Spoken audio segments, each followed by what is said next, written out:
Hello, good morning, good day. February 13, welcome back my vlog. Okay.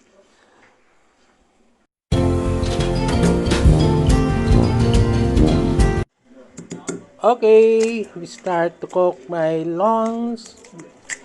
Egg scramble with salad and bread. So, samahan niyo ako sa pagluluto sa aking tanghalian, mga kaibigan ko sa YouTube world. Okay.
Okay, my friend.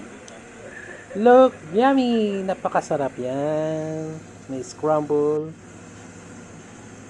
Dahil itong mamadali ang luto. Pag galing ka sa trabaho, kaya hindi mo na kailangan maghanap ng mga pagkain na mahirap lutuin. Ito ay madaling lutuin. Dahil pagod ka na sa trabaho. So, you make easy for your lunch for today now. So that's why I'm cooking this egg scramble like breakfast, but it is good. Nice. Wow.